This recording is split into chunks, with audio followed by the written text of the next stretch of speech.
Hello and good afternoon / evening. Welcome to Live Long and Podcast. I'm Dave Mader. This is a new series we're launching here today on the channel called The Captain's Yacht. And I'm joined today with my cousin and your cousin, my first officer, Davan Skelhorn. And we are honored to be joined by astronomer, actor, director, and musician, Tim Russ. Of course, Tim is best known as Tuvok on Star Trek Voyager, but he was also cast in the role in other Star Trek properties before that, including Devore in the Next Generation episode Starship Mine, Takar in the Deep Space Nine episode Invasive Procedures.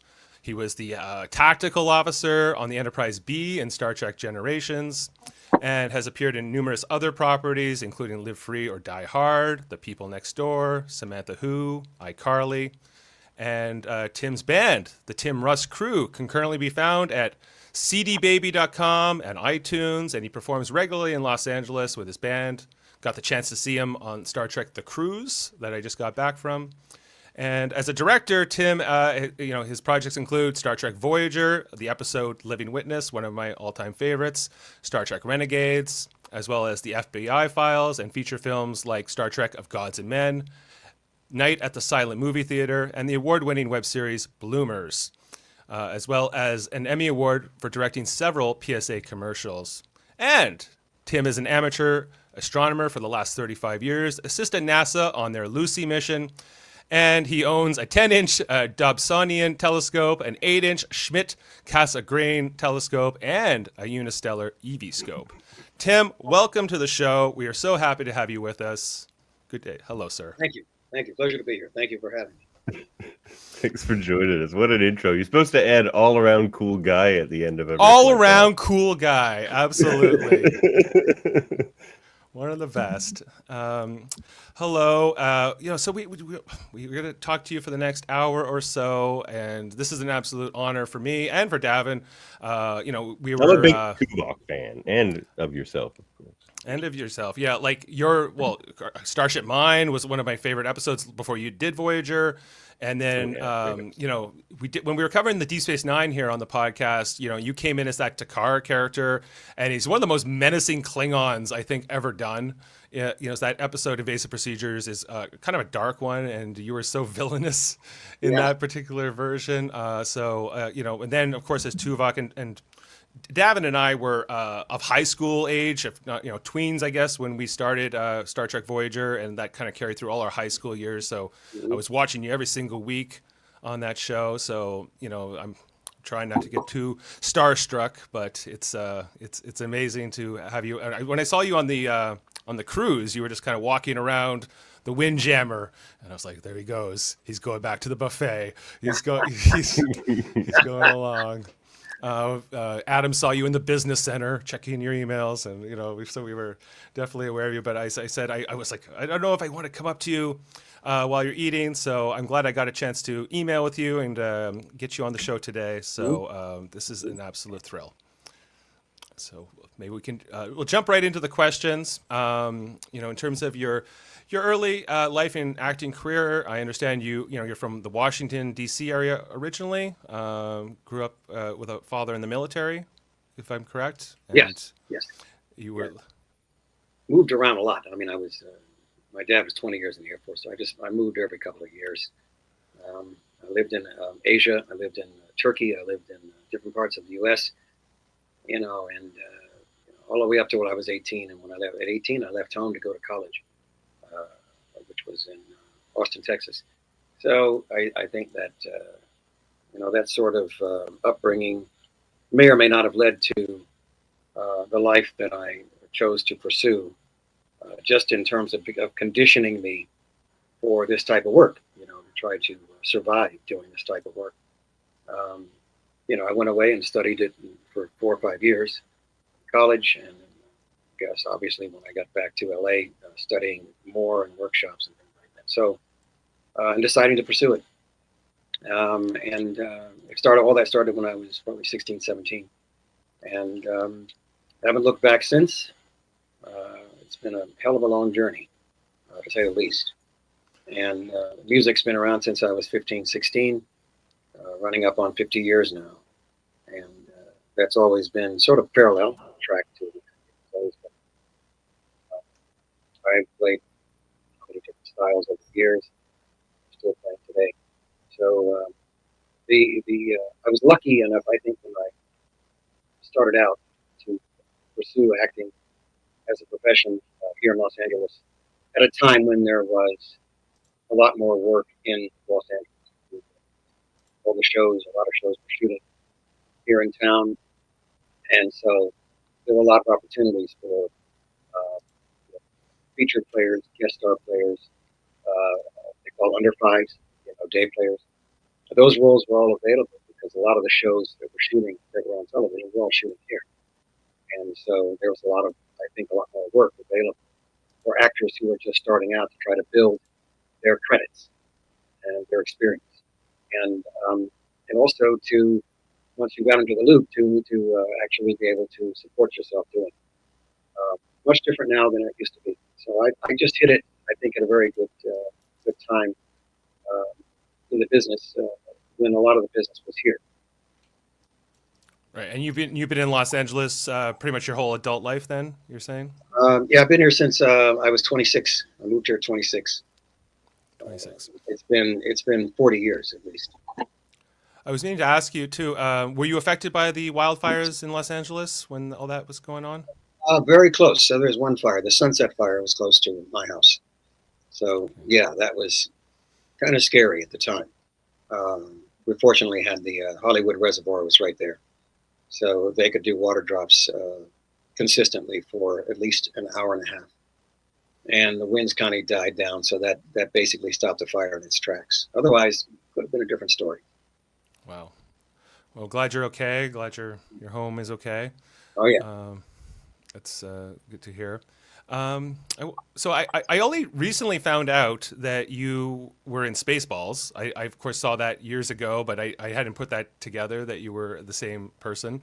Mm-hmm. And so I was wondering about your career as it relates to science fiction. Is of course you've done things that are not science fiction, but are you yourself a fan of science fiction, or is that more something that has just been the way it worked out? Yeah, no. Coincidentally, I have always been a fan of sci-fi since I was a kid. I've always been a fan of sci-fi in general. I loved, the old classic movies, Time Machine, Journey to the Center of the Earth, War of the Worlds, things like that. I always been a fan of science fiction. I've read science fiction ravenously for years. So I do like the genre. I really appreciate it. Twilight Zone, all those kind of things, Outer Limits. They're always fascinating to me. The genre allows for a wide variety of storytelling, and it's much more intriguing and it's much more challenging, and it challenges the human condition, and that's something I really am fascinated with. So I really enjoy the genre, and it just coincidentally I end up working on a sci-fi series. It was just by chance. It could have easily been Baywatch. Can you guys hear me now? Yeah. Were you okay. Oh yeah. Now my mic was messed up before. All right. Oh, okay. You mentioned a time when there was more work in California. Yeah. I know that's a lot because some stuff's in Vancouver, some's in Atlanta, and it's just a lot of different locations now.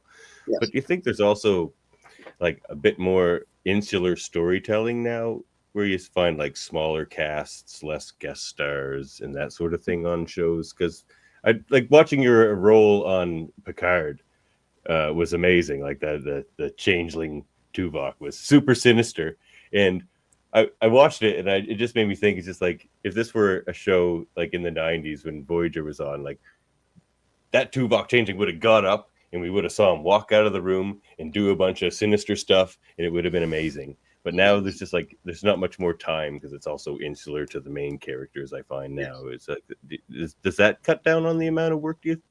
Yeah, maybe to some degree. It just depends. I think it's more so about the location of shooting. They're going to places where it's a right to work state, or there's incentives in the states, tax incentives, and places like Canada, you can save up to 60-70% on your production. So right. You're going to go shoot up there. Especially if it's a series. Series is long term, so you're planted there for a while.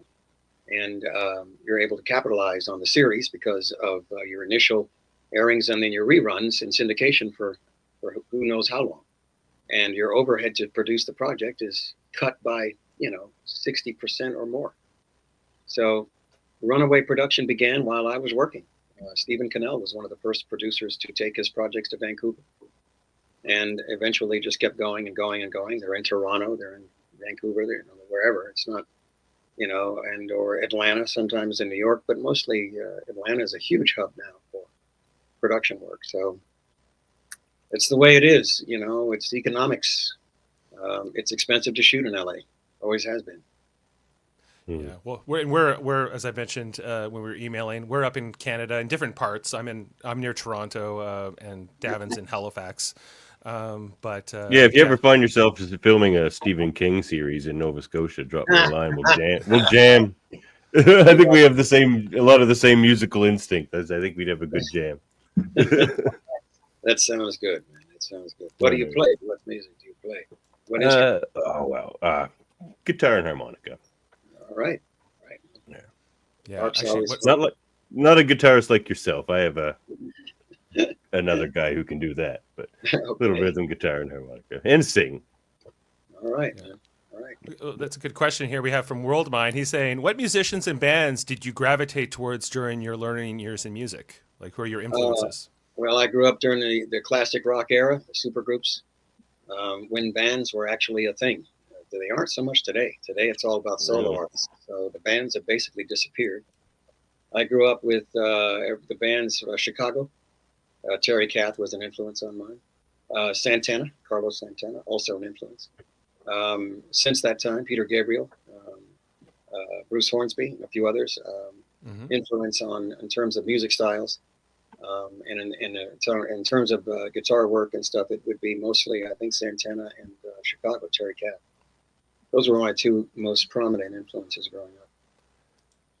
And I just got back from Star Trek: The Cruise #8 that you were also on, as we've kind of mentioned, and I got the chance to see the Tim Russ band crew on the cruise. I was blown away. I saw you coming into the cruise. You had the guitar with you on your back, and I was like, I guess he plays guitar. I wonder what he's gonna do. And then I went to your show that night, and I was like, this is amazing. This is some of the best live music I've seen in a long time. Your keyboardist and drummer were great, as well, and some of those songs you played, I was just like, I need to get this album. I was just so thrilled, and I've been a fan of yours, most of my life, but I didn't know that about you, so that was really cool to learn. And then, of course, we got to see in the documentary, which we got a preview on, which Sam's asking here, when is that coming out?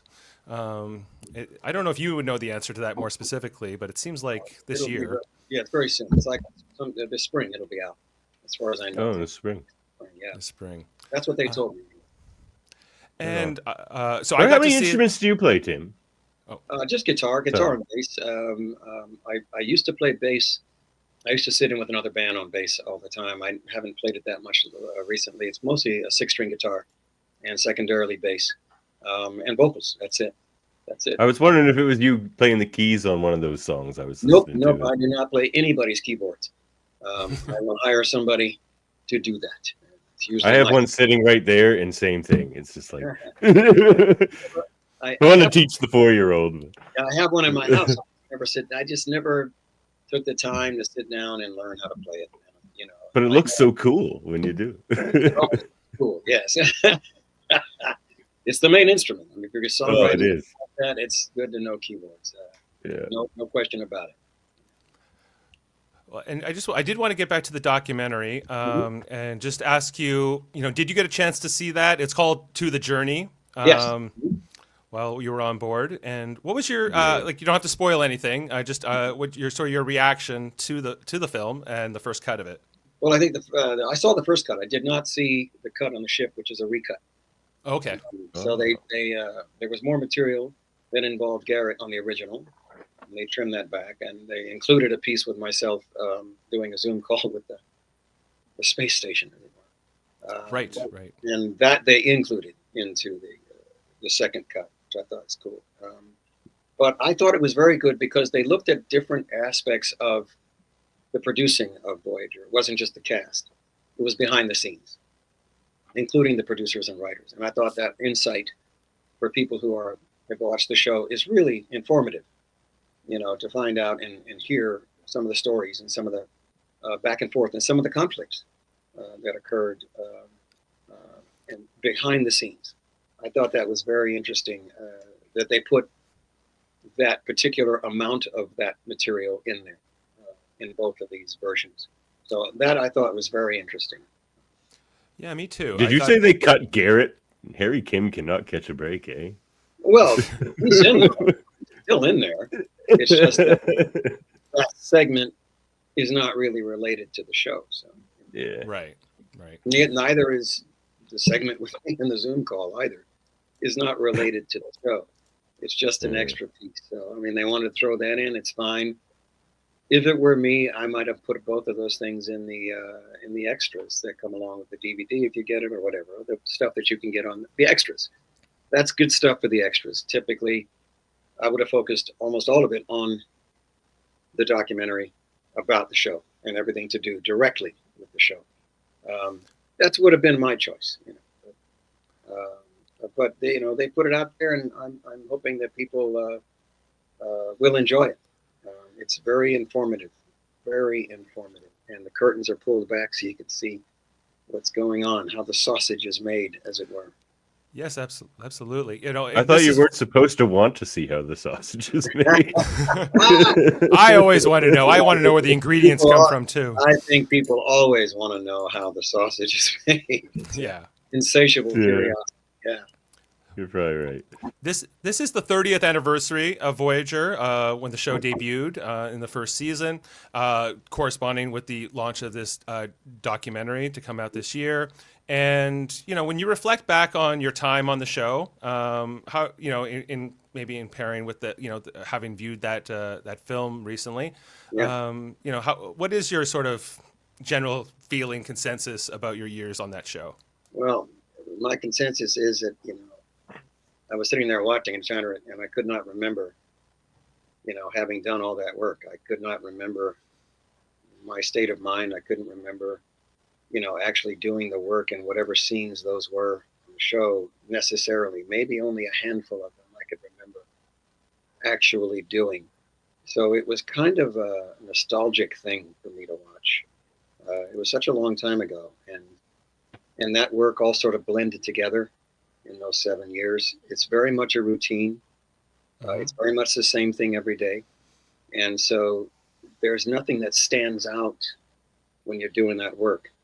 And that work is single camera work, is routine and monotonous. That's what it is. You go home, you're tired, you're working 15 hours a day or more. You got to learn dialogue that they just changed that very night, the next day. And that's all you're doing. And you're just slugging away at this stuff every day. You don't have time to get anything else done. It's just that. So when it's all finished, that's all anybody sees is what's on television. And that's just not how it's done. So that's it. Go ahead, Dave. I lost my train of thought there for a second. Well, I got a chance to sit in two panels. So the first there was two Voyager panels on the cruise. The one was with you and Garrett and Robbie McNeil and Brandon Braga and Jerry Ryan was in the first panel. And in the second panel, it was Kate Mulgrew and Roxanne Dawson and Ethan Phillips and I think I'm forgetting one more. Brandon was also in that panel. Yes.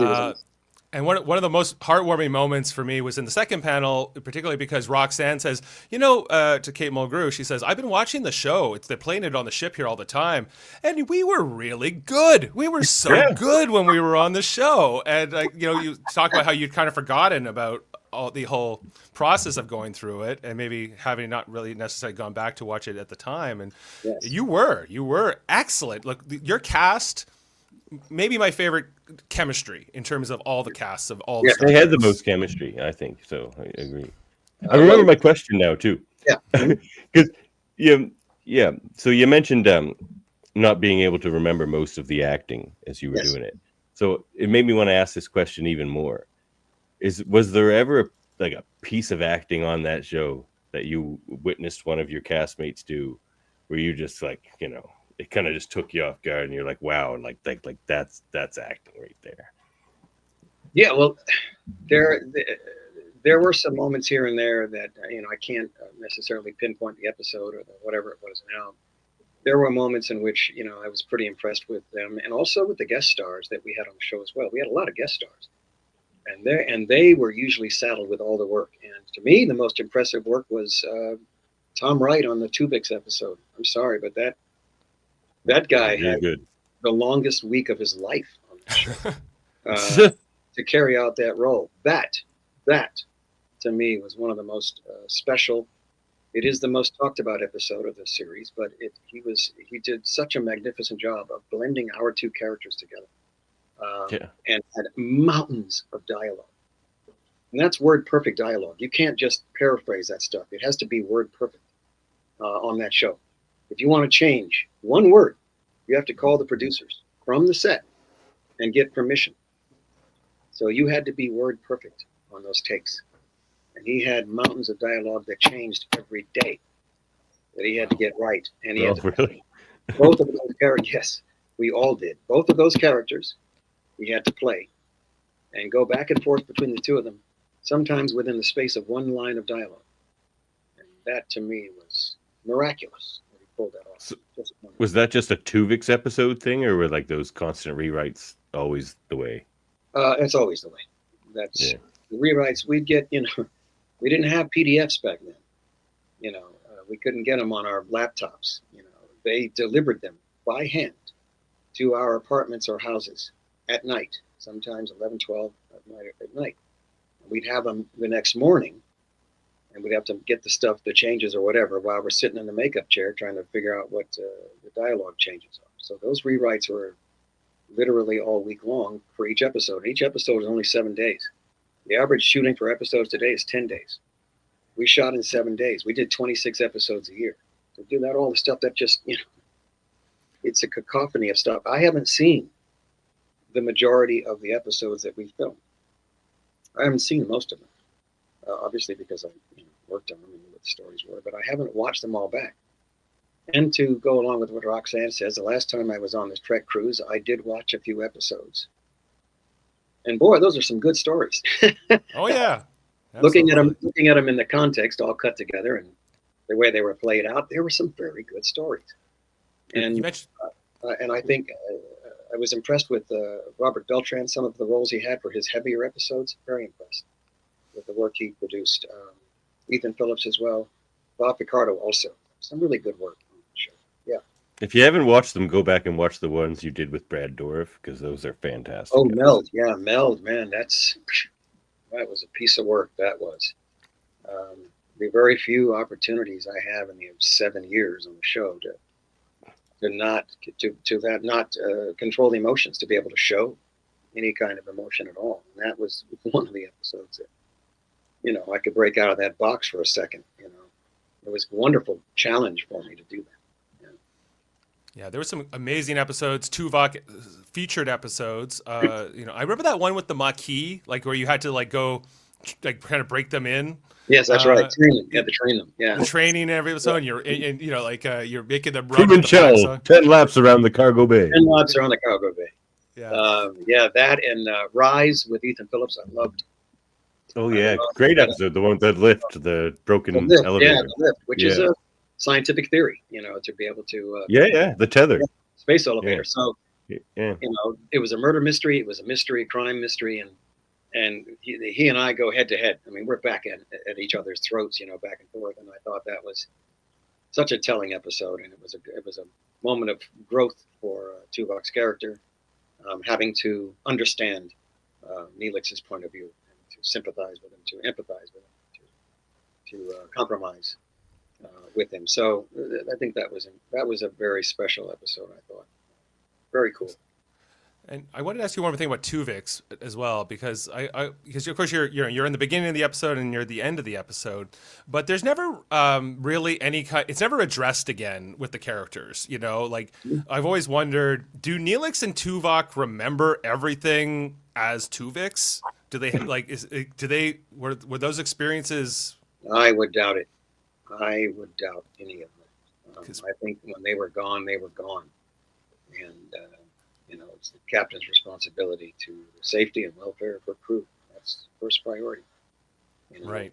The character cannot reproduce. We can. And, we are part of her crew. Her job is to preserve her crew. That's it, man. Sorry. That's the way things go.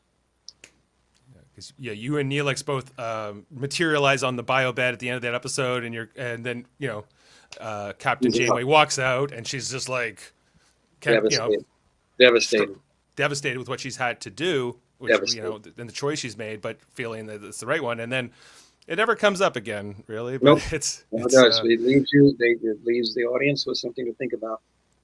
I don't think that we remembered anything at all, which is why. You don't see it. I think in the episode is we don't remember anything. We are another. I read you auditioned for the role of Geordi LaForge. Yes, I did. So let's just assume that happened in another multiverse somewhere, another universe in the multiverse. Mm-hmm. But now, when you look back at those two roles, if you could choose one or the other, do you think you would choose Tuvok, or do you think absolutely? Yeah. In about a second. Yeah. I don't need the techno babble, man. Yeah. Not my favorite thing. But to date, it's not my favorite thing. Like now, it's not my favorite thing. No, thank you very much. I prefer the dialogue that's, at the very least, it's got some kind of emotional content to it, something to do with this. It's personable, not just a bunch of technical dialogue. Don't need it. Don't need it. Don't want it. The tactical officer gets a little bit better in that regard compared to the engineers. Much better. Like light years better, if you will. Yeah. Absolutely. I also like your voice work in video games is one of the things that really I'm a huge fan of. Mm-hmm. You did this game in near the end of Voyager's run. It was called Star Trek Voyager Elite Force. Yes. Which was like a first-person shooter game built on the Quake engine that was massive for me. And Tuvok is the main. He's the main of the lead characters. He's like the leader of this hazard team. He's teaching all these young ensigns how to fight and everything else. Right. And I love that game so much. It's an amazing story. Yeah. And then the other one is Star Trek Online that you've been in quite a bit. As Admiral Tuvok in that story, going back to the Delta Quadrant, you have a whole scene or episode in that game where you reunite with Neelix and the Doctor after 30-something years, and they were talking about, could there ever be a Voyager movie? Could there ever be something else like this? I'm like, I feel like it already kind of exists in some ways, like a sequel to those characters. And I guess in terms you have of course you have your film roles, your television roles, but in terms of your video game work, do you think about that a lot, or do you come reflect back on that stuff as much, or is it more you record it in the studio and you kind of move on? Yeah, those are those just turn out to be gigs of one type or another for voiceover work. I almost never see the games after they're done. They never usually send them to me. I think I got a copy of Elite Force. I think I do have a DVD of Elite Force in there, but Star Trek Online I have not. I've only seen flashes of it, and all the other games they don't half the time don't inform me as to when they're being released, and I don't get them. I don't have copies of them. I don't see them. Haven't played them. I've heard about them all the time from people who do play them, but that's it. So they kind of come and go, and usually when I work on them, they don't give me the titles. They give you a code name. So I don't even know what the game is when it's released until somebody tells me, oh, I saw you on such and such, and I don't even know what that is because they didn't tell me what the name of the game was I was working on. So in that particular, in the first game in Elite Force, because it's like a Quake engine game, and you can kind of have these little gloats after you kill somebody. Mm-hmm. All the characters have these amazing one-liners. So for Tuvok, it is, you require more training, right? Or you lack mental discipline. But My favorite is Chakotay's because he's the most cocky. Where is that one? Sorry, Chakotay. That's why they call me number one. Here it is. That's why they call me number one. That's the best one of them all. So anyway, so those games, when I think about Voyager, of course, my fan, I'm on the show, watching the show, but that game and later on Star Trek Online, just reinforced my familiarity with you and the characters and everything else. So I want to thank you very much for amazing work done, even if it's out of context and it's a little tougher to approach maybe as an actor when you're doing it. But it's a different kind. It's a different type of work. For Tuvok's roles, not so difficult because I've already done that character. But for the other stuff that I've done, you're playing a different character altogether, and in a different setting, a different scenario, different story. So you have to show a lot of emotion in voiceover work, as opposed to when you're an actor, the camera does a lot of work to show and convey emotion, whereas in voiceover, it's all your voice. So you have to convey that and make it believable and honest based on what the character looks like and what they're doing, because people are hearing it being animated. So it's a very different type of work, voiceover work, than it is doing on-camera work. So some of the other games and stuff like that and playing, on occasion, I'd be able to see what the character's going to look like beforehand. Sometimes I didn't, and I'd have to see it after it was done, or catch a glimpse of it to find out what the character looked like that I was actually voicing. So you appeared in World of Warcraft. You've been in The Last of Us. You've done as well Fallout 4. Dragon Age, Marvel Ultimate Alliance. You played Black Panther. Mirror something mirror. I don't remember what it was called. Something mirror something. I don't remember. That was motion capture. And then recently, there's another game I just finished working on, which is a Lego game. So there's a bunch of Those Lego games are good. Horizon, got the wrong Horizon. Horizon something Horizon. I get a lot of feedback from people about that game. Horizon Forbidden West. Yes, I get a lot of people talking about that game. I've only seen a scene of it, which I think is on YouTube or something. I've only seen one scene from it, and I just remember I wasn't crazy about the voice that I did for that character because I didn't see the character before I did the voice. I would have liked to have done something different for that voice, but that's as it were, water under the bridge. Yeah. So DS9 kind of got a bit of a resurgence after its documentary. Are you kind of expecting Voyager to be thrust into the zeitgeist a little bit more? Probably. Once it comes out, there's going to be a lot of buzz about it, I think. It's really well made. And it's really insightful and detailed. And it just covers so much. I was very impressed with what they did to that. The documentaries, man, take mountains of work to complete compared to a feature film or something like that, because you have to travel all over the place to get people's interviews, and you've got to get so much footage, and you've got to cut all this stuff together, boil it down. It just goes on forever. So it's a monumental task putting those projects together, and when you see them back like that, I was really amazed at how well they came off. It was really well done. So I anticipate definitely some kind of buzz about that documentary. One of the things in the DS9 documentary was this hypothetical season 8 that they what would that have been like? That this documentary doesn't have that per se, but that's we already kind of know where some of these Voyager characters have ended up. Your character we know ends up as Starfleet captain. We know that from Star Trek Prodigy that where Admiral Janeway partly ends up. The Doctor is going to he's on that show, but he's also part of this new Starfleet Academy show that's set in like the 32nd century. So there's other characters that, you know, we don't really know much about what's happening with B'Elanna Torres, for instance, or with Seven of Nine. Of course, we do. Tom Paris and Harry Kim have appeared in Lower Decks only. There's fun stories with them in the comics right now. They're like B'Elanna and Tom and that kind of thing. Yeah. Yeah. Speaking of which, you wrote a couple of DS9 comics, or like in on the story on those. I read DS9 comments about comics. Comics? Comic Did books? No. Yeah. No. No, that's false information. I have not written anything about Fake DS9. news. Okay, that's fake news because I read you wrote DS9 sir. issues 29 and 30. No, from sir. Malibu Comics. Yeah, Okay, I don't clearing write. that up now. Yeah. Yeah. Well, one question here too from Worldmind. He's saying, how did it feel to get the call to be on Star Trek Picard and bring back Tuvok after that gap?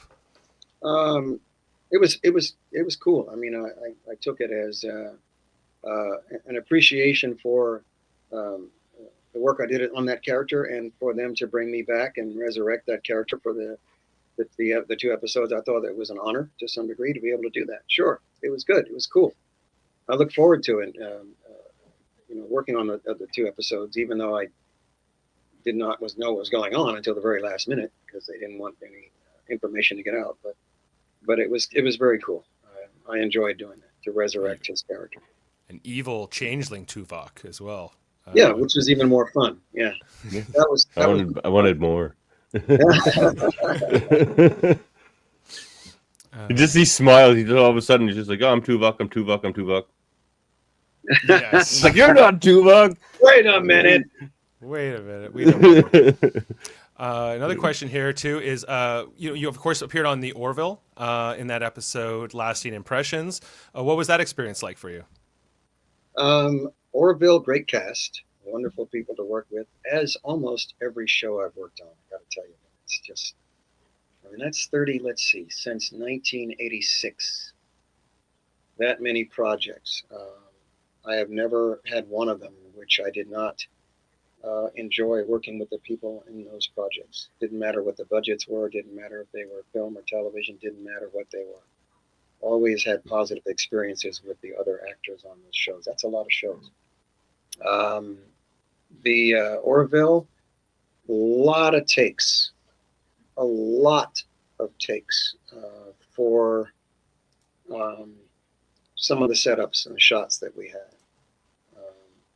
That's what I was not expecting. It made for a fairly long day in terms of working. But that's, at the time, Seth was also, the executive producer of the show. So he's in the scene, and then he has to go take a look at all the takes. And then he'll come back and then do them again, and go back and watch them. So it took a lot longer to shoot some of those sequences than it normally would have taken for a television project. So, Right. But he's very meticulous about everything. So it has to be perfect. And that's why the show is successful as it is. But yeah, that's the one thing I do remember. Because when I just worked with him recently on Ted, and it was not that way. He was directing it as well as exec producing it, and it was, the pace was very different. It was a different pace. It was like a normal pace for single camera work on television shows. Just a few takes or whatever to get what we needed, and then we move on. So that was a difference. Orville was much more meticulous in terms of. Interesting, because it seems like he approaches those things differently. Yeah, for some reason I'm not sure what that is, but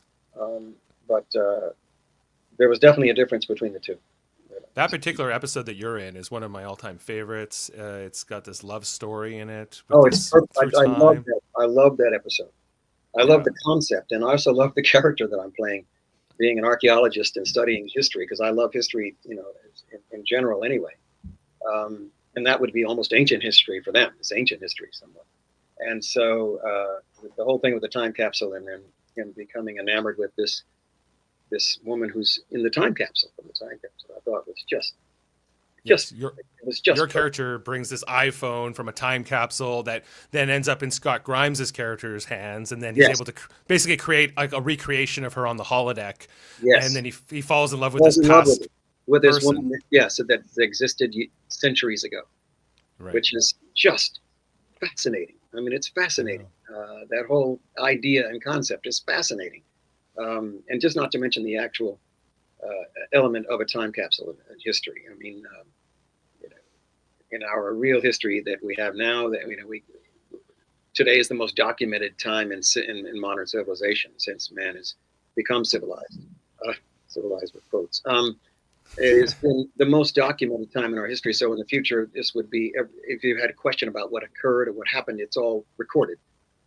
Whereas in the past, it's a lot more sketchy as to who's telling the story, and whose version of the story is real or not, or how much of that information is available. We don't know what, Göbekli Tepe was designed for, and who made it, and who wasn't. And they're just scratching their heads trying to figure out what is this place, and who built it, and what happened to the people, and what was it for, and all this, because they don't have that information.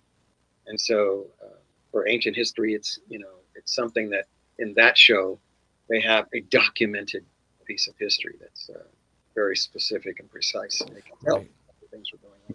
Yeah. You and I shared. Story. Yes. You and I share an interest in astronomy as well. I wonder if the interest in astronomy came before Star Trek. No, way before. 35 plus years. Yeah. I've been doing astronomy. You sent this image over of is it a comet that we're looking at here? Yes, Comet Neowise. I think it's a medium to long period comet, and I imaged that with the telescope I had. I've imaged about 3 or 4 comets in the last couple of years. This one was I wanted to ask if you were into the astrophotography.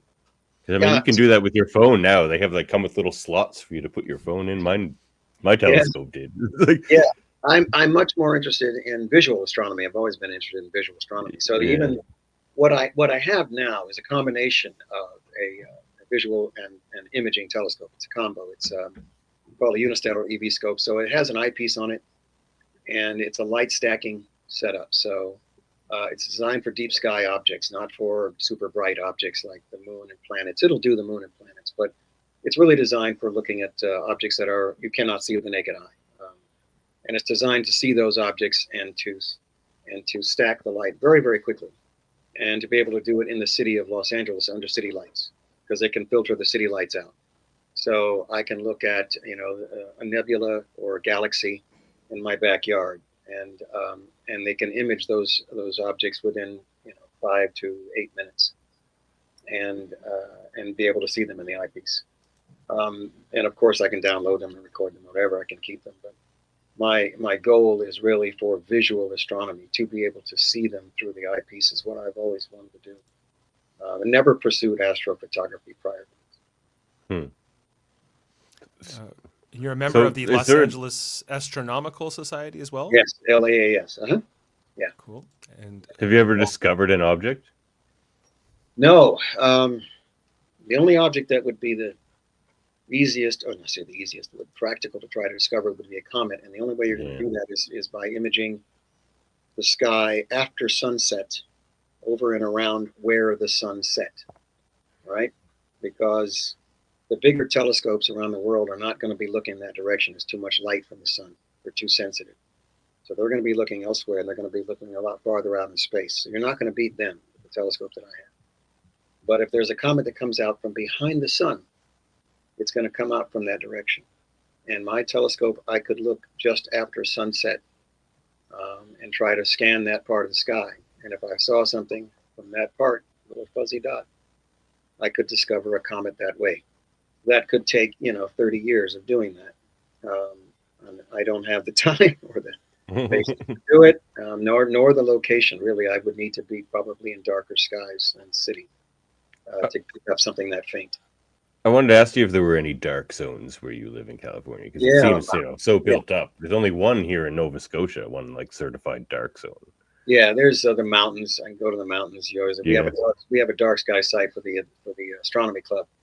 It's in Fraser Park in the mountains. It's about an hour and 45-minute drive out, and I can go 2 hours plus to go to the desert Joshua Tree and all that. So you got to go way the hell out in the boondocks to get to really decent dark skies. And they're still not as dark as they're going to be in other places, but they work okay for that kind of viewing and things like that. You can see some things that are you're not going to be able to see in the city as well. Yeah, it's interesting to me, that observatory in Los Angeles, where, of course, you filmed the episode Future's End, some scenes there. And there's a scene in the documentary where you're there as well with Robert Picardo. Yep. And it's right in the middle of course, Los Angeles, one of the most dense light pollution cities in the world, right? So, right. Yeah. But it was built at a we go up there once a month with the astronomy club. We'll be there this tomorrow night, as a matter of fact. We go there once a month, usually on a Saturday. And we set up all our telescopes on the front lawn for people to come up and observe, the general public to look through the telescopes. And so I'll be doing it again tomorrow night. And the telescope that's there is a big, large refractor. So generally what they're looking at is the bright stars or planets, or the moon, one of the three. And that telescope is magnificent on those objects. It's designed for looking at those things.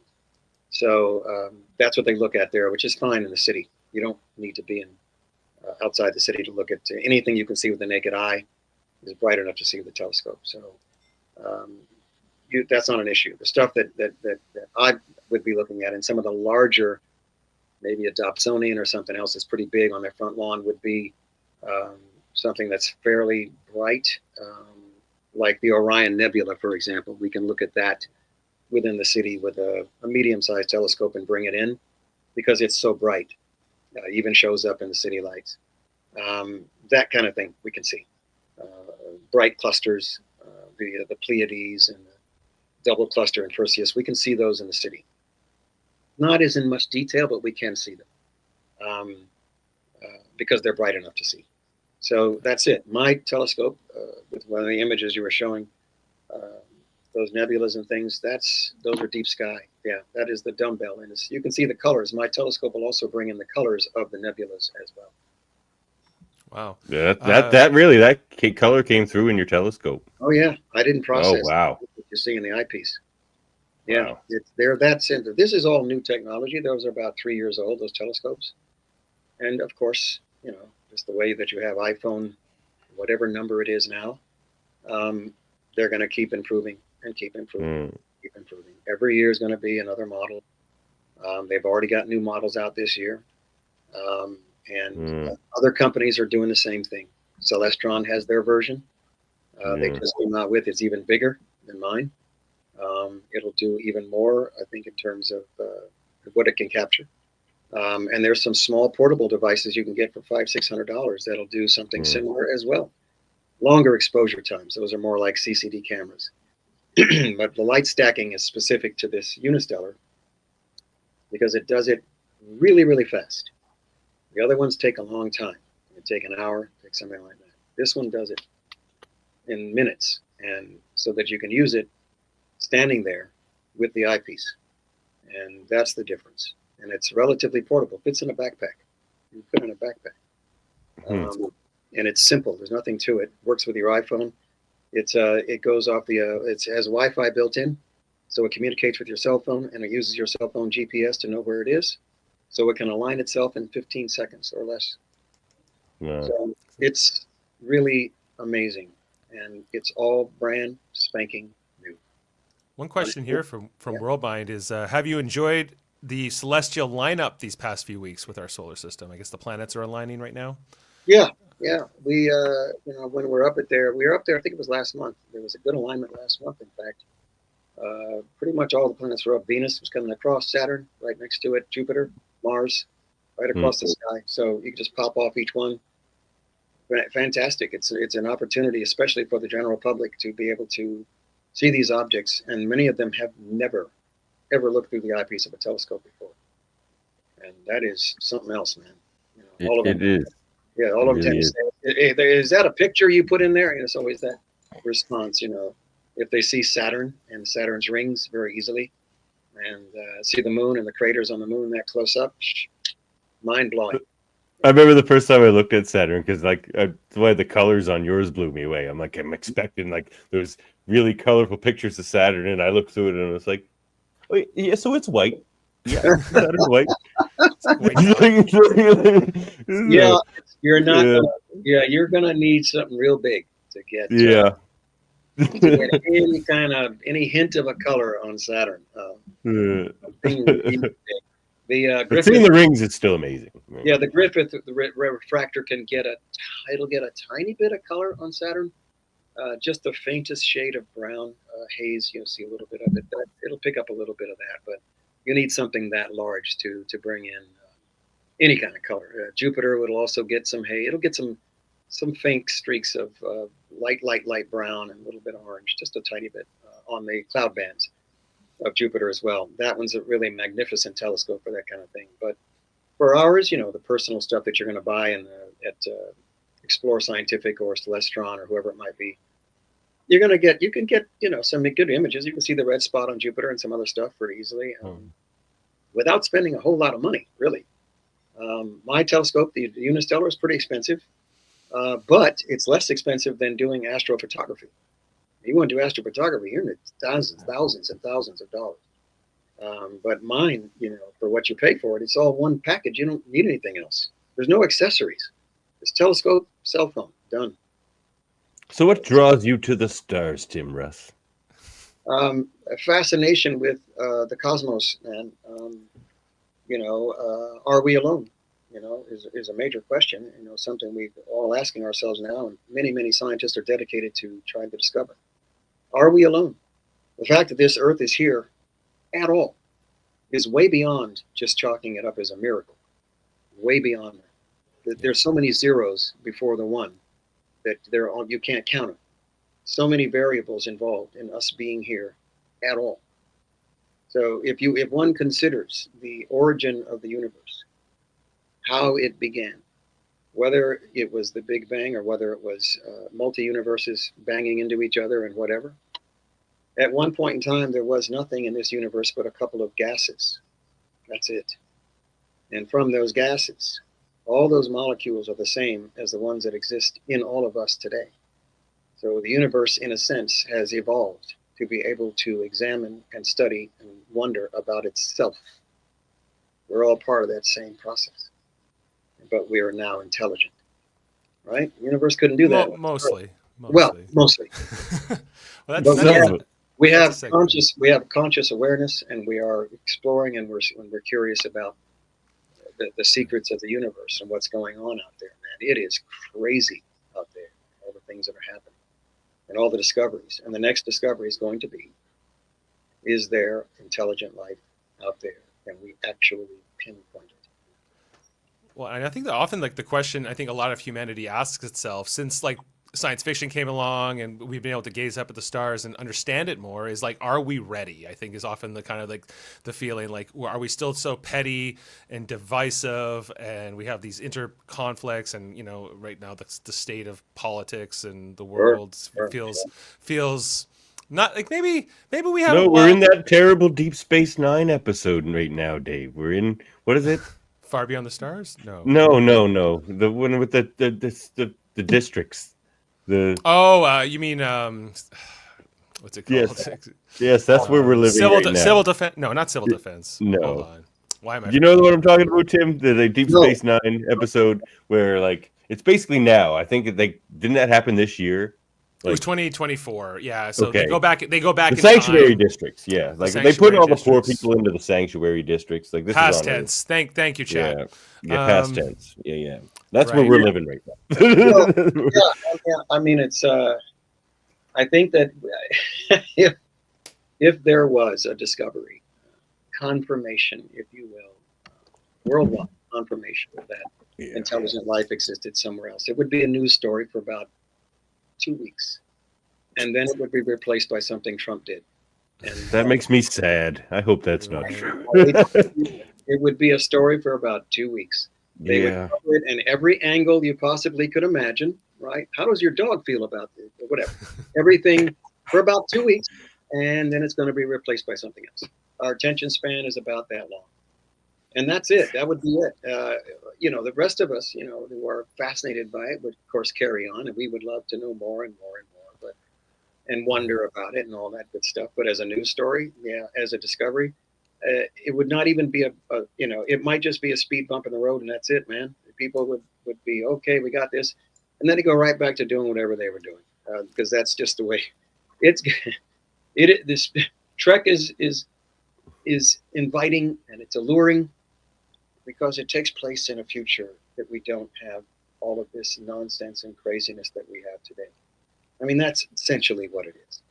That's why it's my comfort food. Yeah, let's say it's opposed to Soylent Green. Okay, it's not Soylent Green. It's a great movie. Yeah, great movie, but a little darker on the future part. But it's a looking into a future that's a lot more positive and uplifting and forward thinking and evolved than what we have today. And that's what, that's one of the things that science fiction does. It explores, realms that we don't live in, explores different scenarios and different timelines and things that different possibilities that human beings can exist in. And you can tell a story one way or the other. You can do it positive, or you can do it dark. Either way,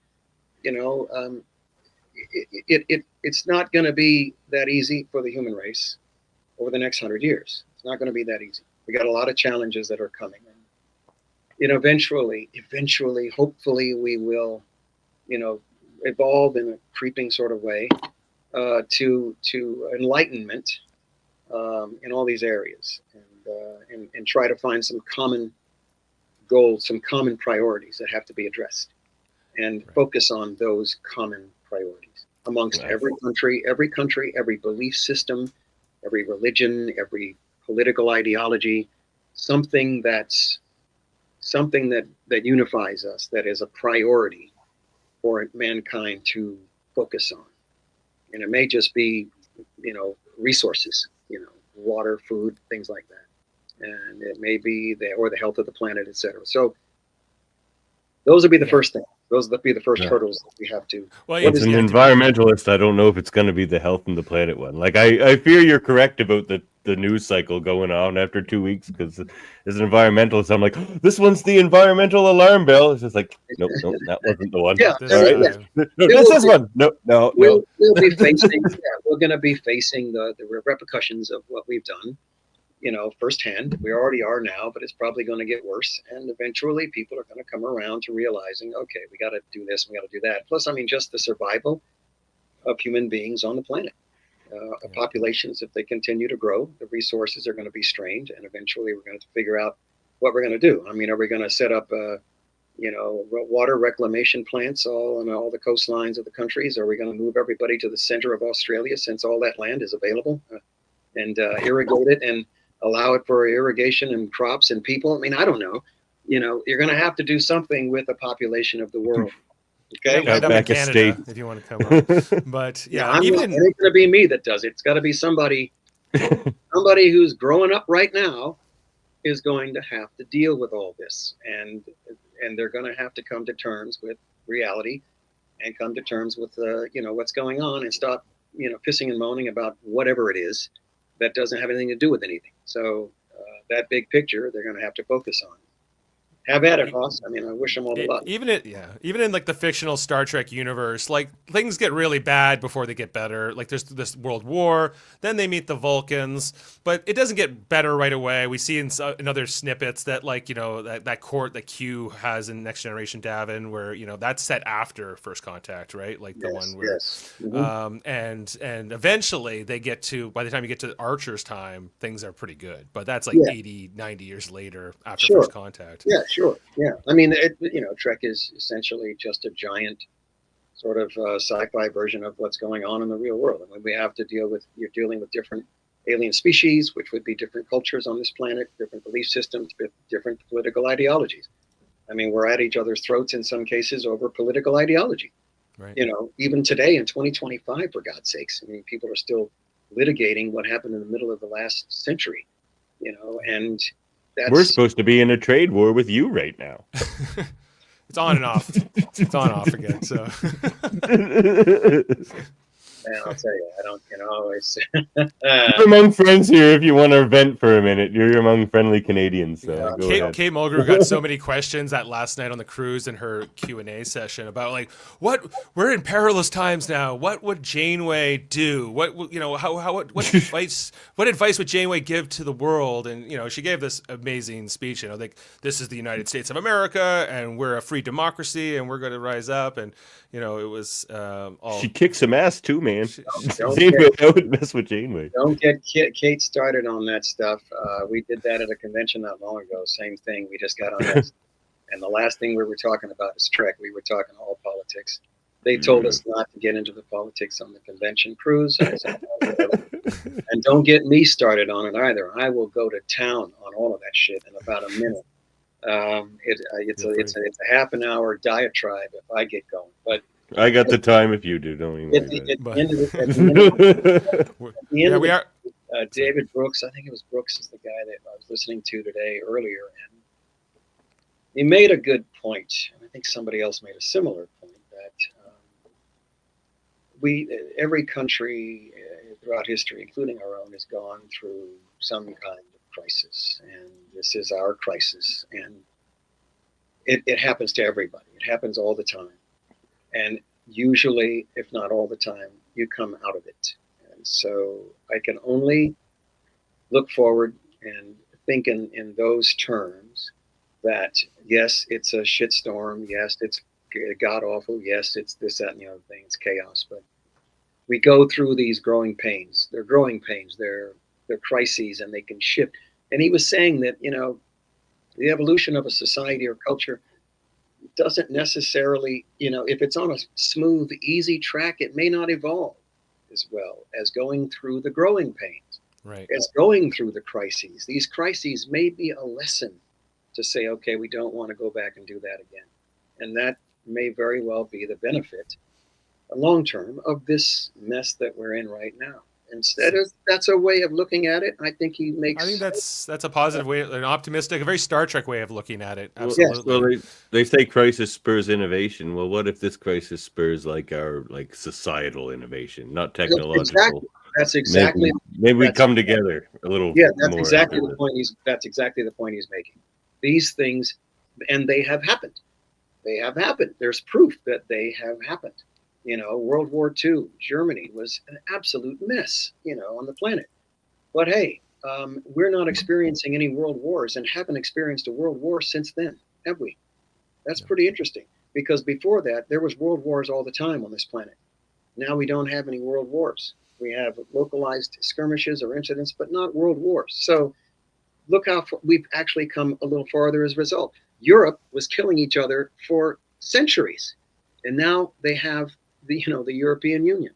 Yeah, right. Now they're working together. You see that all those times, all those crises, they changed people. They changed the ways those societies work. We're watching it right now happen in Europe. So you have these things that we're in the middle of this crisis we have. We're only 250 some odd years old as a country. We've never been invaded by a foreign country. Makes a big difference right there. Yeah, we invaded you once. That was before we were a country. Ran. That's but yeah.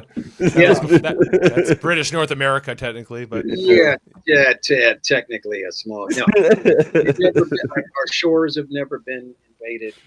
We've never been conquered, never been taken over. 1812, baby. Yep. So at the end of the day, we're still babes in the woods, and we have growing pains, and these are all growing pains. And as much as I despise the current situation, and it just sickens me, it is part of our history, and it's going to be part of our history, and perhaps an evolutionary catalyst to our culture to get us farther ahead. We'll see. Let's hope. I feel the same thing with like this recent crisis with Trump and Canada and trying to make us a state or whatever. And it's been heartwarming to see how Canada has really come together, how united we've been. Yeah. Nothing like uniting a country by having a common jackass enemy. Foe. Yeah. An easy enemy.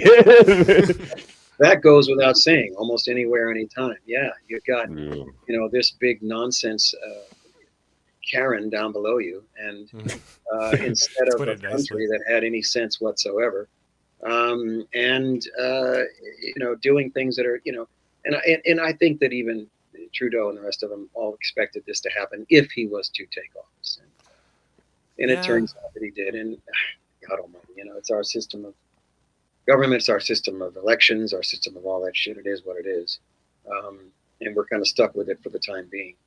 And until our own people, wake up, smell the toast, get their heads out of their asses, realize what the big picture is and how important the big picture is, to realize that what's on the dinner menu of the fucking Titanic does not matter because the Titanic is going down. You have to worry about saving the ship. Until they realize what the big picture is and what's most important, they're going to be stuck with what they have now. Hopefully they'll realize that at some point. I sure hope so. Not just for America's sake, but for the rest of the world as well. Yes, for the rest of the world as well. Yes. Yes. And the rest of the world, as they have been, and yourself included, you guys can pitch in and resist. It's about resisting. It's about fighting back, and not giving them what they want in any way, shape, or form. And I agree with anything that Canada does or Europe does at this point. I'm 100% with them. 100% with them. You fight back, you push back, and teach these asswipes a lesson. Do you got a resist today handy there, Dave? Sound effects, Dave. I'll find something here. We've had you for an hour, so I want to be conscious of your time here. We do have one question here from Worldmind again. He's saying, before you go, I'd love to hear some of your top book recommendations if you have any. Oh, that's a great question. As a sci-fi fan, Dean Koontz' The Taking is one of my favorites. Short story, The Langoliers by Stephen King. Yeah, it's a classic one. That's incredible stories. Both of those were some of my favorites. I've read Asimov and Greg Bear, and I've read Arthur C. Clarke and all that good stuff. I've read all those stories, but The Langoliers was just conceptually a masterpiece of what was happening in that story. Just loved it. And Dean Koontz, The Taking. Wow, that's nuts. That story. It's a page turner. I want to call it a page turner because he doesn't meander from the plot. The plot is all the way through the story. It just keeps going forward. There's no offshoots. There's no backstory. There's no nothing. You're just in that thing and you are moving forward. And it never quite answers the question of what happened all the way to the end. Yeah, good stuff. Absolutely. I want to get a musical recommendation from you too, because I have one for you as well. Now, that album that's mostly featured on YouTube there, is it just self-titled? Is it just like Tim Russ? Which one? The Tim Russ. Is it Tim Russ CD? Yeah. Uh-huh. That's self-titled. Okay. Yeah. Oh, I love that you do Crossroads on there too, because I'm a big Robert Johnson guy. So. Oh yeah, that was done via Crescendo Records. They produced that album. The subsequent albums I've done my own producing on them. Cushion Gaza is the song you were talking about I don't know which song you mentioned that you heard in you were curious about in the show, the very beginning song that you liked, Dave. Would that be from that album? Cushion Gaza is its own CD. It's a self-titled CD, Cushion Gaza. Okay. That was you played that song on the ship. Played that song on the ship, yes. And the other ones, like Crossroads, I don't know if I got to Love the One You With. I don't think I did. Crossroads. There was another blues track on there that I played as well. Not all the songs, obviously, that I played on the cruise were on the CDs. There was a lot of them that were not. But, and there's some that were. But I've got at least 4 or 5 CDs. Lifeline being the latest. And I'm pretty sure I played at least 1 or 2 songs from Lifeline as well that was on there. The blues stuff is stuff that, I want to say blues, rock, classic rock, roots music that's the type of stuff that I do. Yeah, me too. That's why we need to jam, Tim. Fairly wide variety within those lanes.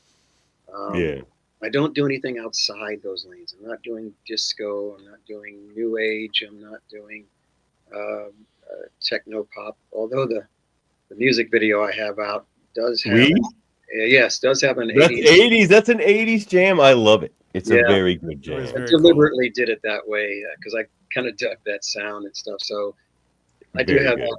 But the rest of them are all kind of classic rock, roots music sort of feel, and stuff that'll work with my configuration of the band. I have to consider that. I gotta sing everything. So It was the range, that range you just talked about, that I noticed on that album, actually, that made me have a couple recommendations regionally here in Nova Scotia for you. It reminded me a lot of Charlie Acourt. I don't know if you've ever heard of Charlie Acourt. no, I haven't heard. Check out Charlie Acourt and check out Matt Anderson if you're not Okay. familiar with Matt Anderson. All right. Those are a couple of regional East Coast Canada blues guys, but like Okay, cool. they have that similar range that you have, like a little bit of soul there, even like we'll kind of go down into the country realm as well. Right. Cool. Yeah, I think you'd enjoy them. So what would be a recommendation from you? Charlie, what was his name? Acourt. So it's A apostrophe the word court. Charlie Acourt. And then Matt Anderson. Then Matt Anderson's the other one. Like you won't find many acoustic bluesmen like Matt Anderson. Wow. Yeah. As far you were asking about recommendations that I would have for music recommendations, or music recommendation. Yeah. Oh man, well I've always liked, I've loved Hornsby stuff, and I really like his stuff a lot. Me too. I dig the melodies, and I'm not a piano player, but I just love his piano work. I love his sounds. I love his melodies. I do at least 2 of his songs. I did both of them on the cruise, and I really enjoy his music a lot. Peter Gabriel, I love his stuff as well. I have been ever since he left Genesis. And so there's a couple, and then there's just odds and ends. I mean, a lot of stuff that I just pick up here and there that I dig, and You played this one song on the cruise. It was like, it's like when you're out there in the night. I'm not doing it justice. Alone. Just play your phone video, Dave. I should just play the video. Hold on. Then you'll know what I mean. Give me a second. I would be curious. I just need to know if I hear the song, I know. Yeah, just give me 10 seconds. Okay. Yeah. Here we go.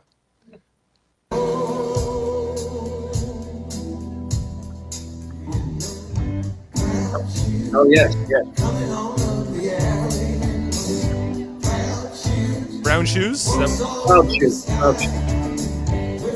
Is that your song or is that a cover? Nope, that is a cover. So that's Proud Shoes. It's Proud Shoes. It's Soapbox Preacher, and that is Robbie Robinson of the band. Robbie great Canadian. Mm-hmm. Yeah, Robbie Robinson, man. That's his song, Soapbox Preacher. Proud Shoes. Proud Shoes. I'm gonna have to check that out now. Yeah, the song is, and we see them in Los Angeles, in the big cities. You see on the street corners, the preachers, the people that stand there with a bullhorn, and they're preaching all day long to nobody who's listening, right? The song is about those guys. That's what it's about. Wow. Well, yeah. I love that was my favorite one you played that night. So thank you very much. Soapbox Preacher. That is who they're talking about, and I see these guys all the time here in the city. They stand there all day long, at the top of their lungs, preaching, on a bullhorn or whatever, to anybody who will listen, and nobody's pretty much paying attention to them, but they're out there all day long. And it's a song about them. Where do they go at the end of the night? Where do they go when the day's over? Where do they sleep? What are they doing? And they dedicate their lives to standing there and spreading the gospel or whatever it is they got going on to anybody that would listen. People typically don't. They just do their thing. So he just about them. Yeah, about them in particular. I'm not particularly religious. I just thought the song was interesting because it's a story about something that's real, in our society, and something people have witnessed and seen, and you wonder about. You don't think about those guys, and yet he's writing a song about them. So I thought it was interesting. Well, I like that even more now that I know it's Robbie Robertson too. Robbie Robertson. Well, yes. Your song "Lead Me Home" is a jam too. "Lead Me Home." That's right up my alley. That's an old standard. That's an old standard. Oh, is it? Yeah. That's an old standard. It's not mine. It's an old standard. Oh. It's been covered before. The majority of songs that I do are what I call B-side covers. They're obscure covers. They're soundtracks at the end of a movie. You know, if I hear something on that, I may pick off a song that I hear on a soundtrack when the credits are rolling. I think, man, that's a really cool jam. What is that? Oh, like your Bear McCreary All Along the Watchtower version? That's wow, man. awesome, by the way. Yeah, yeah. Amazing. I love that song. Crazy arrangement, man. Yeah. You know, I didn't do that arrangement. They just asked me to come and sing it, to put the vocals on it. I just performed it live with the Roddenberry's band based in Philadelphia. Just this past year, I was up in Philadelphia and we sang that song live. We played it live. Oh my God, was that amazing to have those guys. They reproduced that thing perfectly, and I was able to sing it live. And I had not done that before. I'd only recorded it. And, you know, anything that's kind of odd or just out of there, and I happen to catch it. I could be in a store and hear a piece of music, and I just take out the phone and Shazam it. It's like, what the hell is that song? That's really badass. That's cool. Let me see if I can take it home, and I'll rearrange it, and I'll get it in my key, and I'll send it to the guys, you know, and make a scratch track for it, and I'll practice it, and we'll plug it in and see if it works. Sometimes it does, sometimes it doesn't. But I like sort of obscure B-side covers, rather than trying to cover stuff that, you know, everybody recognizes. Yeah, you know, I've got to do it. I'm always like, yeah. Everyone's like, I'm playing this song by Redbone. People are always like, oh, come and get your love. I'm always like, no. Which Queen of New Orleans? Or obscure. Exactly. And I've got a couple of mashups. You heard the mashups. I do, Moon Dance, but I do it with a Peter Gunn groove to it. Oh yeah. And I did a mashup with Smoke on the Water and play that funky music. So. Oh yeah. That was also a killer when you played that on the ship. Played that funky music. Oh my God, I loved it. So good. Fun times, and a different version of the Beatles, Eleanor Rigby. Total up tempo groove of that thing. I did not record that, so that's one of the songs I have not recorded. I might go if I go in the studio. I might record it again. We'll see. Mr. Tim Russ, you are a true Renaissance man. I am in complete awe, and I am so thrilled we got to spend this time together today. You, thanks for being with us. We hope we come back one day and talk to us some more. And what else you got going on in your life right now that you wanted to talk about? Mostly right now in the early development stages of a feature film of mine that I'm going to be directing probably later this year, summer or fall. It's either in Los Angeles or Atlanta. I can't remember where they're going to go, but it's a Lionsgate project with Lux Studios based in LA. It's a creature flick based on mythological characters, mythological storylines, but takes place today, and so it'll be fun. I'll be shooting that at some point in time this year. Right now, they're working on casting for it. That's the big thing. These like American myths, European myths. It's going to be it's ancient myth is what it is. It goes back way back in terms of time, 2,000-3,000 years.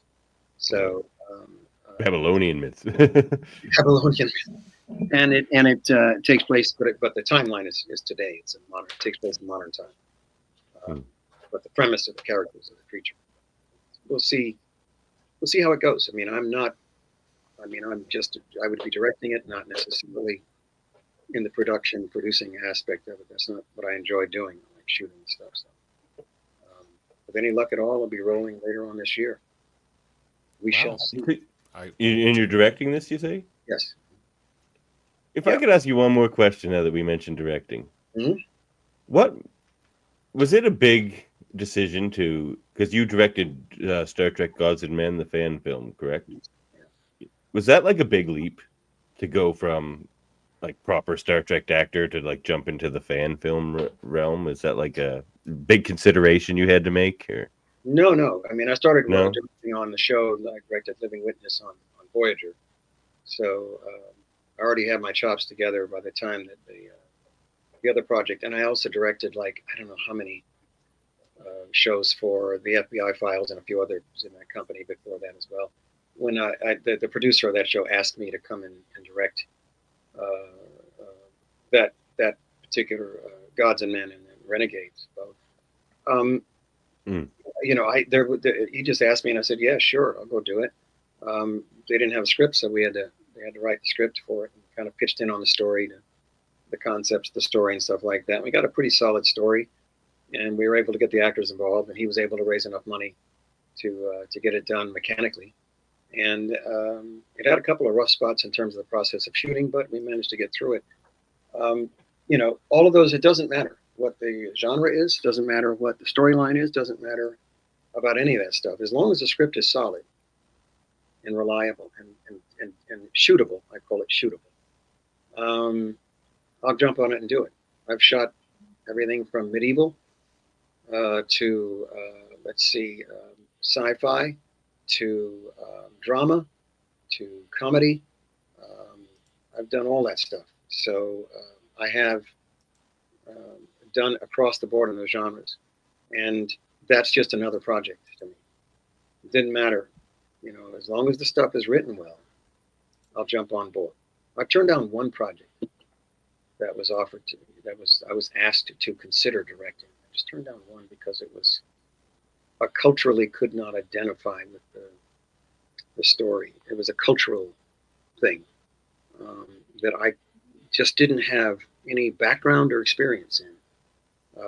And so I just didn't feel comfortable taking on that project without having something in my past to draw on as a natural, having lived culturally in that environment to understand it. I just didn't feel comfortable doing it. But everything else is fine.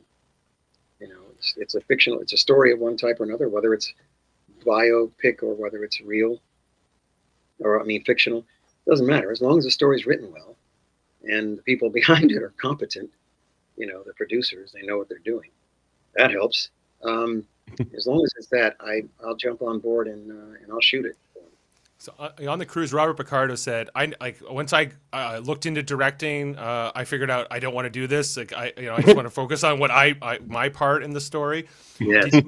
Was that your feeling? Like, was directing the episode Living Witness like too much? You felt being on the show and doing it at the same time, or did you? No. Living Witness being on the show was just a great big creative challenge, and since that time, because I had so much support from everyone, everybody showed up and everybody delivered, and it was just wonderful. And I had plenty of time to plan it out. It was just a big, fat creative challenge. I had to sweat the bullets as to whether or not the producers were happy with what I did. I didn't have to go back and reshoot anything, because sometimes that happens. And it's great. The restraints are off when you're shooting an independent project like Gods and Men or Renegades.